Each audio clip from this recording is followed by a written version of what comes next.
Hello and welcome you crazy people to Tabletop Oddity. My name is Jay and today I'm going to be talking about why I don't think X-Wing will ever get a third edition.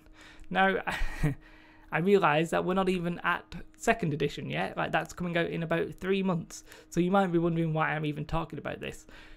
The reason I'm talking about this is I think people who have been playing X-Wing already might be looking at X-Wing 2.0 and the conversion kits and that kind of thing and be thinking, I don't want to keep playing if everything has the chance of getting uphauled and like completely changed. And I completely understand that. And a bit of me is, I honestly don't think it'll happen again, basically. And there's a few reasons for that. Mainly because, like, let's say why they've done a second edition first. So the game came out, I think, like it must be about 6 years ago. I'm not 100% sure. Didn't do my fact checking. Probably should have done. Probably about 6 years ago. And having one edition for that long is, to me, quite impressive anyway. The fact that the game has remained popular, remained strong, and has just stayed with the first edition. Obviously, they've been getting expansions and stuff like that, but it has remained pretty damn popular just with the first edition. That brings about, why was the second edition needed? Well, they've done a lot of different things. They've like simplified it.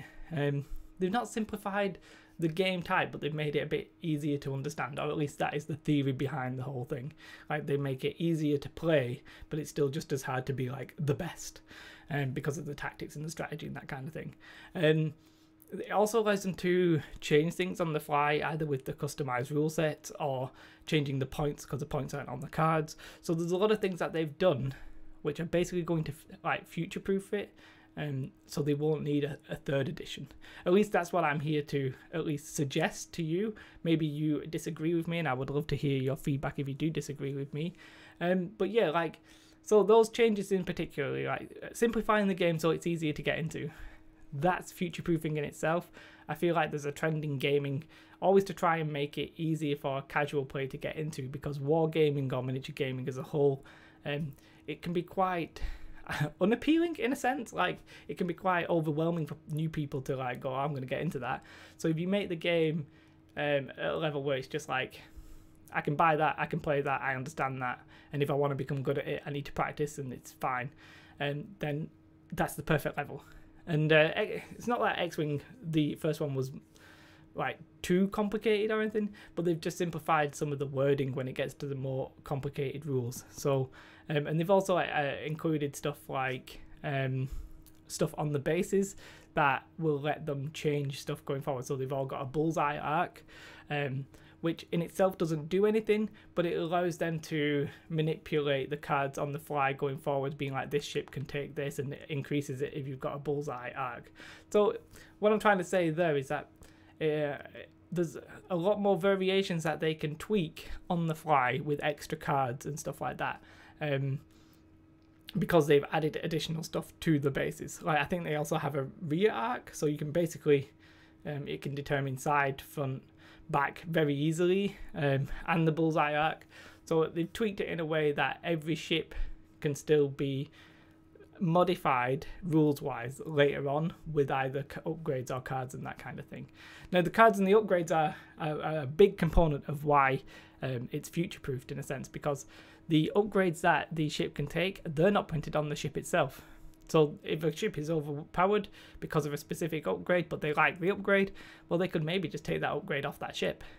If there's there's a ship that's not being used because the ship is just simply too expensive, but the ship itself is fun rules wise, well, then they can just lower the points. Because the points aren't on the card and the upgrades aren't on the card, that really allows them to really manipulate the game in ways that I'm possibly incapable of thinking about. But if they can balance the game on the fly, then there's no way like a set of cards are going to get out of hand. They can tweak them back, basically. Now, in X-Wing 1.0, the way they did this, they fixed this issue is with FAQs and erratas, which is a traditional way of doing stuff. But it's so weird to, like, you pick up, I forgot, was it, I can't remember the name of the ship, but big ship, and it was overpowered. Contracted Scouts, that one, I can't remember, that was the name of the pilot. And I think they completely like reworked all of the upgrades. So if you looked at the card, but then you looked at the FAQ, the disparity was like unbelievable, like completely different kind of ship. And now both of them, like, well, it may the newer one may have been more balanced, but if you're a new person coming into that and your opponent's rocking that and you're like, why have you not, why your upgrades don't match your card? And then it'd be like, it's on the FAQ. It's all a bit awkward.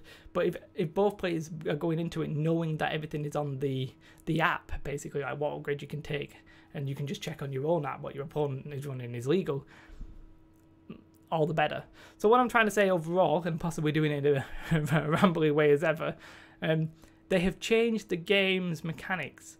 Not mechanics, they have changed the game's presentation in a way that easily allows them to manipulate it going forward.